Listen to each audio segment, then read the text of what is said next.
الله وشكر الله ونعمة الله ببركة هدي محمد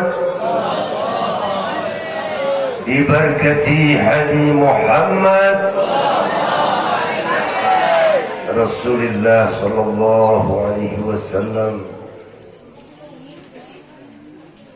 Hadirin hadirat rahimakumullah. Sebelum saya lanjutkan, mohon maaf, yang merokok dimatikan dulu ya, supaya lebih konsen. Nanti selesai acara silakan mau langsung dua, gak apa-apa. Hadirin hadirat rahimakumullah, wabil khusus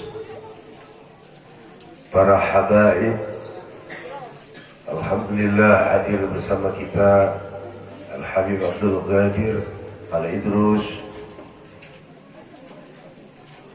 dan mungkin para habaib yang lain. Mari kita sama-sama doakan semoga beliau-beliau ini, para habaib, Allah jadikan pemimpin yang cinta kepada umatnya. Allah jadikan pemimpin yang dicintai umatnya.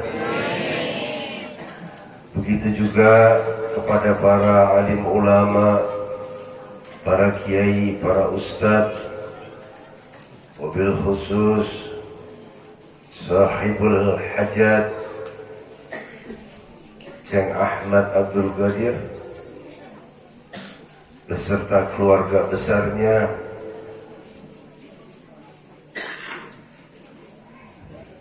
Mari sama-sama kita doakan semoga Allah jadikan mereka pemimpin yang cinta kepada umatnya dan dicintai oleh umatnya. Begitu juga kepada aparat pemerintah, TNI, Polri-nya yang hadir malam ini. Pak RT, ada Pak RT? Mana Pak RT? Pak RW ada? Lurahnya ada? Baik, mudah-mudahan kita doakan mereka yang hadir malam ini di tempat ini, Allah jadikan pemimpin yang cinta kepada rakyatnya dan dicintai oleh rakyatnya. Kenapa saya berdoa seperti ini? Karena kalau pemimpin sudah cinta kepada yang dipimpin, maka dia siap berkorban apapun untuk yang dipimpinnya.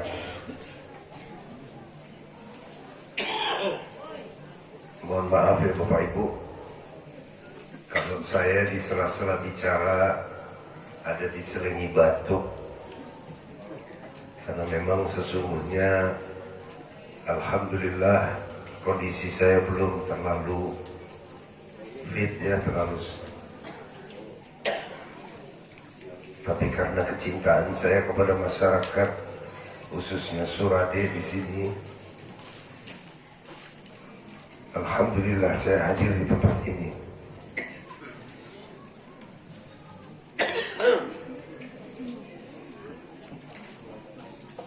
Hadirin hadirat rahimakumullah, malam ini kita berkumpul di dalam acara Isra wa Mi'raj baginda Nabi besar Muhammad sallallahu alaihi wasallam. Mungkin setiap tahun di banyak tempat, di pesantren, di masjid, di KRT-an,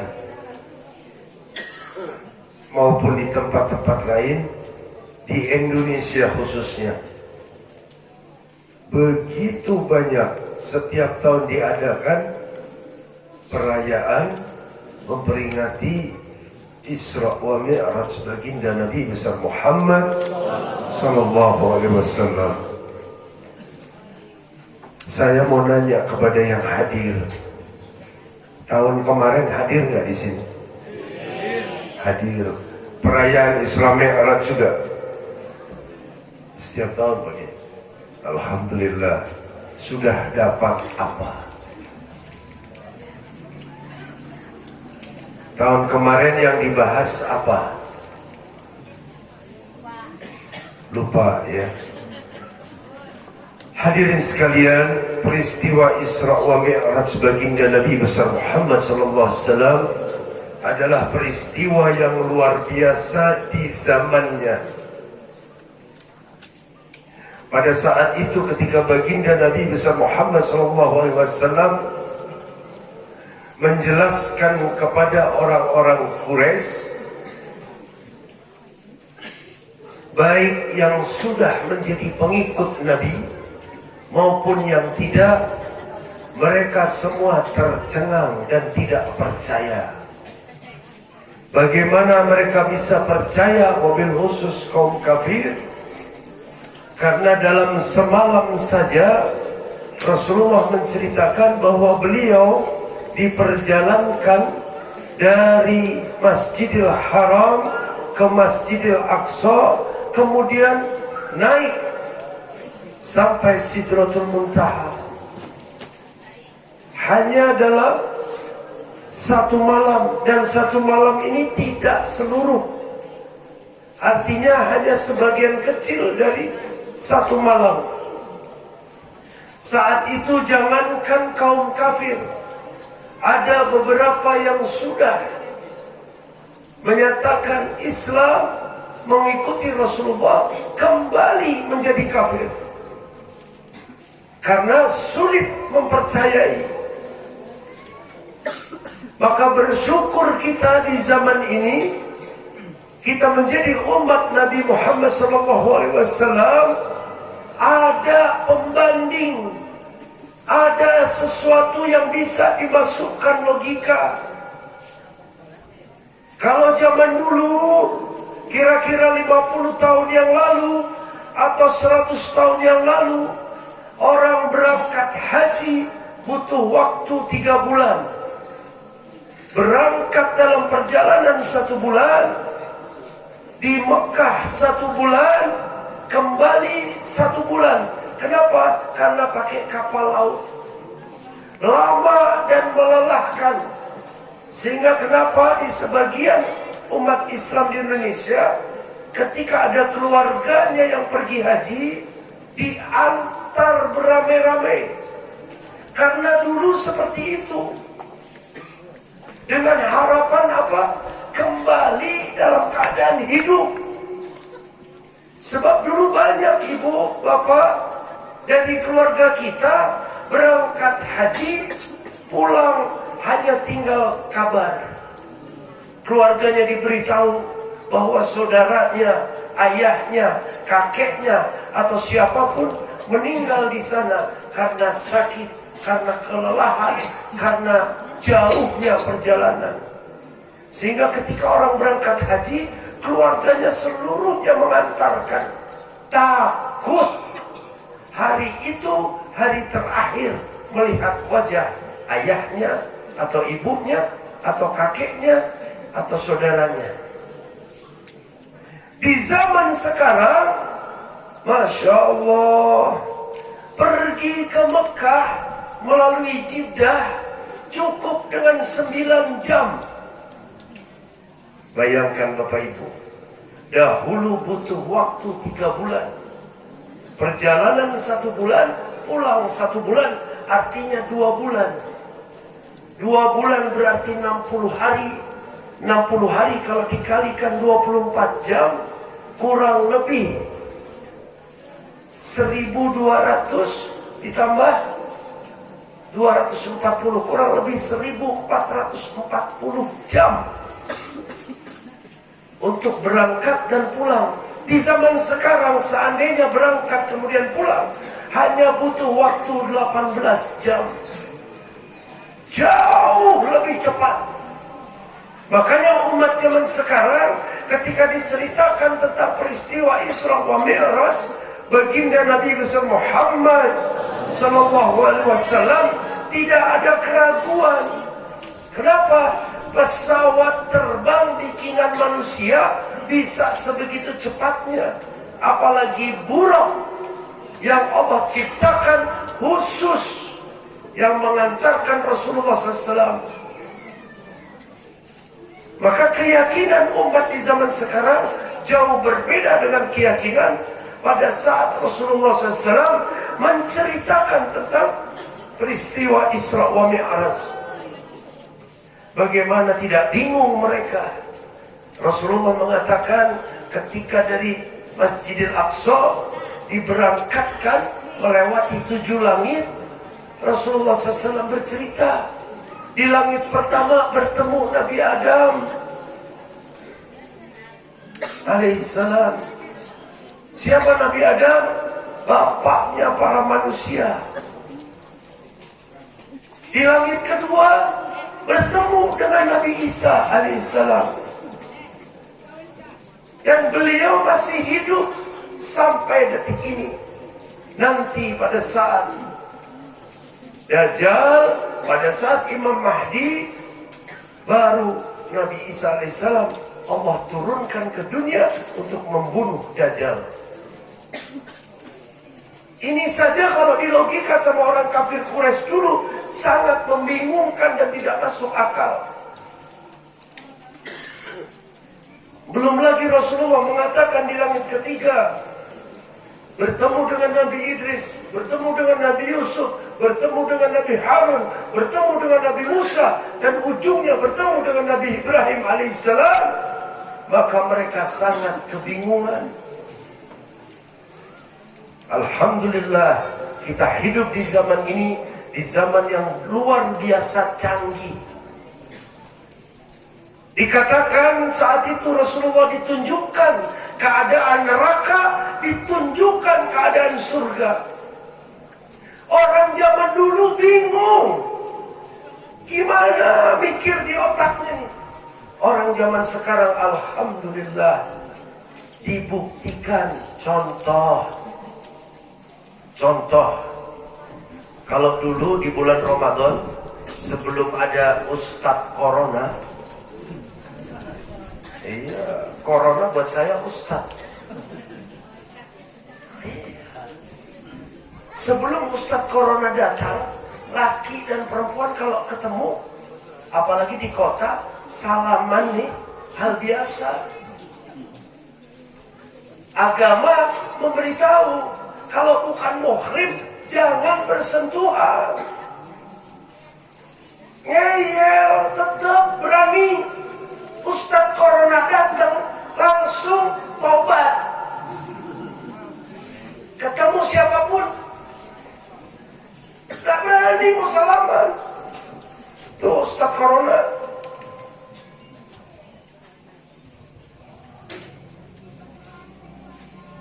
Saya lanjutkan hadirin. Di zaman sekarang saya beri contoh. Dulu sebelum ada Corona, itu suka ada di TV kalau di bulan Ramadan siaran langsung tarawih dari Masjidil Haram. Pernah lihat? Pernah lihat? Kitanya di mana? Kitanya di sini, di Pulau Jawa, di Jawa Barat, di Surade, tapi bisa nonton siaran langsung. Artinya apa? Di sana ketika imam tarawihnya Allahu Akbar, di sini juga melihat.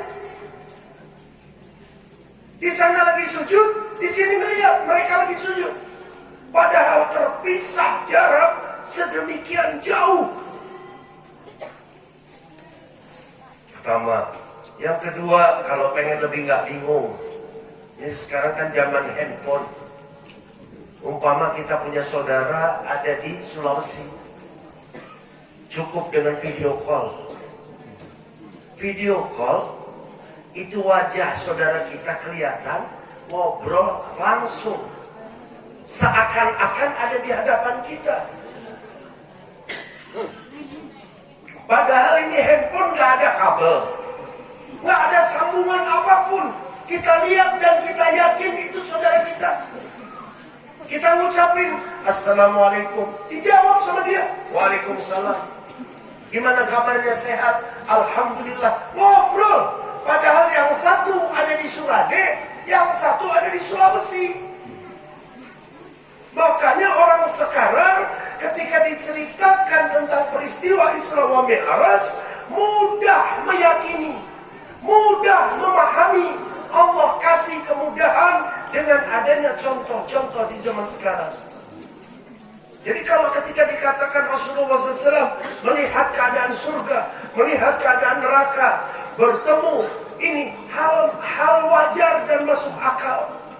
Di zaman kita aja yang bukan nabi, bukan rasul, bukan wali, bukan aulia, bisa ketemu hanya melalui alat yang namanya handphone. Betul. Maka alhamdulillah, bersyukur Bapak Ibu sekalian, kita dihidupkan di zaman yang canggih ini, tapi kita tetap Allah beri keimanan kepada apapun peristiwa yang terjadi terhadap baginda Nabi besar Muhammad sallallahu alaihi wasallam.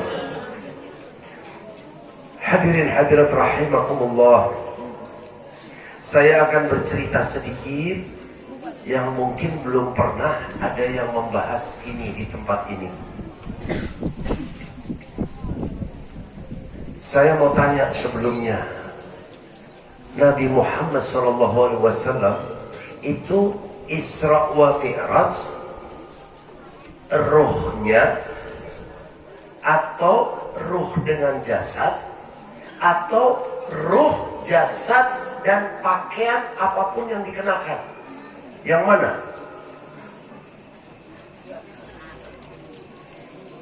Ada yang tahu? Nggak ada yang tahu. Ini kemarin Isra Mi'raj hadir nggak? Nabi Muhammad SAW diperjalankan oleh Allah Ta'ala dalam keadaan roh, jasad, pakaian, dan apapun yang dipakai diperjalankan. Berarti Rasulullah SAW Isra wa Mi'raj seperti kita ketika akan bepergian. Pakai pakaian, pakai sandal, dengan jasad tubuh. Orang dulu bingung, Pak. Mana mungkin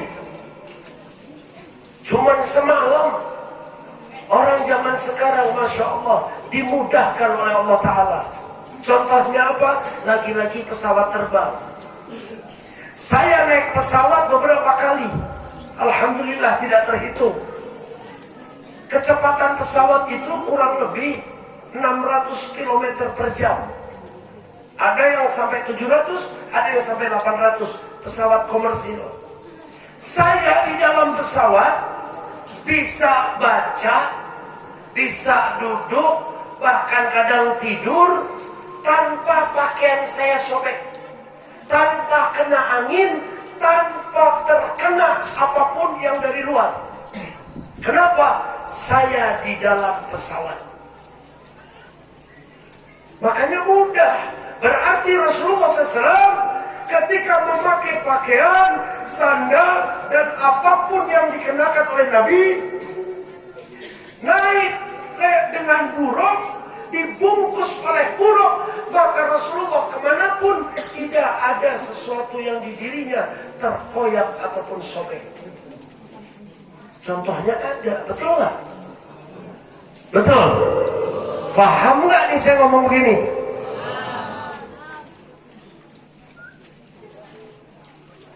Maka sebagian umat Islam kadang-kadang mempertentangkan ini. Saya tidak membahas dari ilmu nahwu soroh. Kalau dari ilmu itu sih sudah jelas. Ketika dibilang abdihi, berarti kalau dalam bahasa Arab ya sudah, berarti itu jasad, tubuh. Kalau sudah jasad, mustahil Rasulullah telanjang. Artinya apa? Pasti Rasulullah pakai pakaian. Mustahil telanjang. Maka diceritakan di situ, di sini saya baru masuk Bapak Ibu sekalian. Ditafakuri, didengarkan, direnungi, dan nanti dipraktekkan.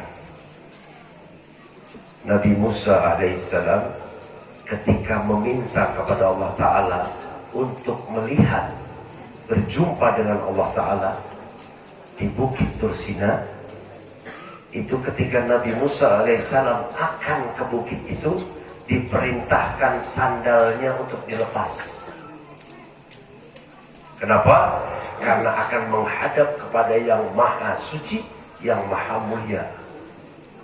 Tapi Nabi Musa alaihissalam tidak sanggup.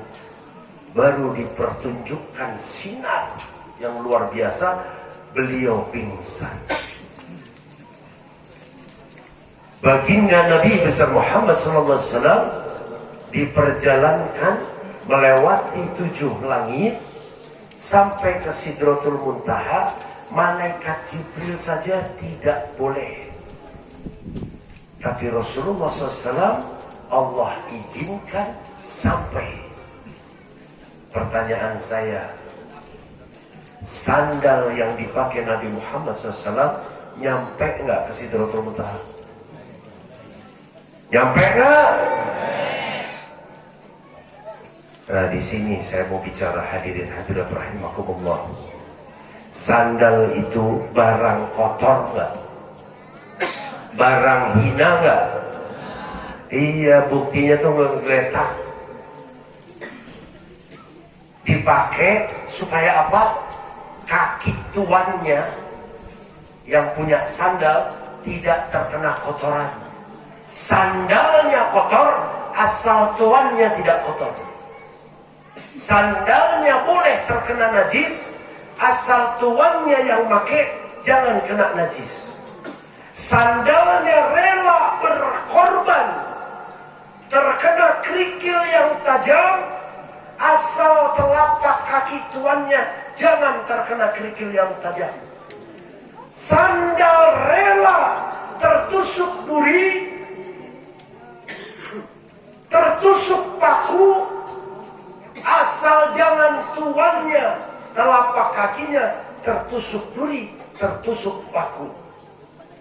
Sandal dibiarkan hina, di bawah menggeletak, kotor, ada najis, debu, dan sebagainya. Tapi perhatikan Bapak Ibu, di tempat ini saja ada perlakuan berbeda terhadap sandal. Ya, contoh. Ini sandal yang ada ngegeletak semua nih. Ya, coba saya tanya, sandal saya ngegeletak apa ditata rapi? Sandalnya kiai, mama, ajengan, kalau datang di acara dipisahkan. Sama-sama sandal, tapi sandal mustami yang datang panitia nggak ngubris. Sok pakai, taruh sebisanya. Kalau hilang urusan sendiri, kalau ketukar tanggung jawab sendiri, kalau kena apa-apa tanggung jawab sendiri. Kenapa? Sandal dipakai sama mustami. Coba sandalnya penceramah, sandalnya habaib, sandalnya bupati, sandalnya ajengan, panitia merapikan, kadang ditaruh di kresek, diikat, disimpan, dikasih nama. Sandal yang dipakai mustami dengan sandal yang dipakai oleh orang-orang yang dihormati dibedakan perlakuannya, padahal sama-sama sandal.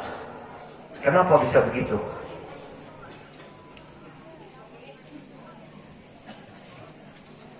Karena menempel kepada tuannya. Sandal yang dipakai oleh orang biasa, perlakuannya biasa. Sandal yang menempel kepada yang lebih mulia, sandalnya dimuliakan. Maka sandal yang paling mulia di muka bumi, sandal yang paling hebat, sandal yang paling tinggi martabatnya, sandal yang dipakai baginda Nabi besar Muhammad Sallallahu alaihi wasallam. Sandal itu sampai ke Sidratul Muntaha, melewati 7 langit. Kita saja yang hadir di sini, baik itu yang biasa maupun ulama maupun kiai maupun duriyah keturunan Nabi Muhammad SAW, belum sampai ke Sidratul Muntaha, tapi sandal Nabi Muhammad SAW sampai ke sana. Kenapa? Ada yang bisa jawab? Kenapa? Karena nempel sama yang mulia.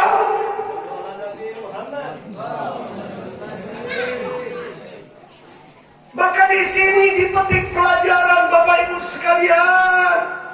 Ketika kita diumpamakan sandal, kita merasa diri kita seperti sandal, penuh dengan kotoran, penuh dengan dosa, masih bermaksiat, masih tidak punya nilai, hina. Maka berusahalah menempel kepada yang mulia supaya terbawa mulia. Faham? Faham? Ketika seorang anak, baik laki maupun perempuan, dia belum menikah, maka jadilah sandal bagi orang tuamu. Kalian yang masih punya orang tua, jadilah sandal bagi orang tuamu. Biarkan dirimu kotor, dirimu capek, dirimu hina, tapi jangan sampai orang tuamu terkena kotoran, orang tuamu capek, orang tuamu menderita. Jangan sampai. Jadilah sandal bagi orang tua kalian. Sudah belum? Yang merasa jadi santri, yang merasa jadi murid, kalian masih banyak perlu belajar. Kalian masih kotor, kalian masih belum tahu apa-apa. Jadilah sandal bagi guru kalian. Kenapa? Menempel.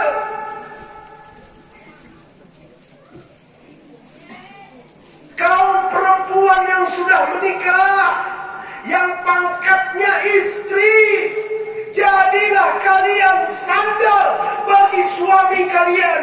Kenapa? Kemuliaan seorang istri ada di kemuliaan suaminya. Masuk surga nerakanya istri, pintu pertama lewat suaminya. Jadilah sandal bagi suami kalian.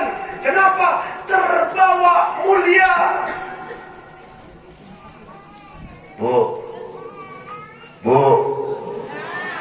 ibu selama ini jadi sandal, apa suami yang jadi sandal? Nggak usah dijawab, nanti pulang ke rumah ibu mikir. Iya bu. Kenapa? Karena pangkat istri itu makmum, suami imam. Ketika bicara imam, berarti makmumnya adalah sandal, menempellah kepada suami, berkorban, jadikan diri seperti sandal terhadap suami, bukan jadi sandal terhadap jabatan, bukan jadi sandal karena lihat harta, bukan jadi sandal karena urusan dunia. Iya, hati-hati. Sandal ada ke bawah mulia karena nempel sama yang mulia. Ada sandal menjerit, menangis, dia berontak tapi tidak berdaya. Kenapa? Dia menempel kepada ahli maksiat. Sandal orang kaya tapi dibawa ke diskotik. Sandal orang kaya tapi dibawa ke tempat maksiat. Sandal itu tidak berdaya, menangis tapi dia tidak mampu berbuat apapun. Jangan sampai kita jadi sandal tapi salah menempel. Banyak nggak yang salah? Banyak nggak yang salah? Iya. Mulai sekarang mikir, ya Allah ya Rabb, sandal yang dipakai Rasulullah ternyata menjadi mulia luar biasa. Sandal tersebut sampai Sidratul Muntaha hanya karena menempel, dipakai oleh yang paling mulia, baginda Nabi besar Muhammad sallallahu alaihi wasallam. Jangan berpikir menjadi sandal Nabi, karena kalau saya umpamakan sandal Nabi adalah orang-orang aulia, mereka para wali, mereka ulama yang wara, mereka orang-orang soleh, itulah sandal-sandal Nabi. Jadilah debu yang menempel kepada sandal yang menempel pada Nabi Muhammad SAW. Iya. Saya mau nanya yang hadir, kalau kalian besok mati, besok meninggal, kemudian ditanya menempel kepada siapa kalian ketika di dunia? Jadi sandal siapa kalian ketika hidup di dunia? Para istri ketika menjawab, dia menjadi sandal bagi uang, dia jadi sandal bagi harta, maka siap-siap. Para suami dan anak-anak yang belum menikah, ketika orang tua tidak dijadikan tuan bagi dirinya, para suami menjadi sandal bagi orang tuanya. Siap-siap. Pak, coba saya mau tahu, angkat tangannya. Siapa yang sudah menikah saat ini? Angkat tangannya. Yang nggak mau ngangkat, saya doain biar Allah kasih ujian yang berat. Kakak, yang sudah punya istri, alhamdulillah banyak. Saya mau tanya kepada bapak-bapak, lebih jadi sandal istri apa sandal orang tua? Nggak usah dijawab. Pulang nanti ke rumah, pikirkan itu. Salah besar kalau bapak seorang suami jadi sandal istri.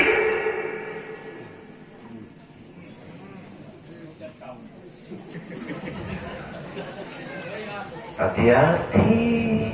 Begitu mati nanti diperiksa, ternyata dia seorang suami yang jadi sandal istri.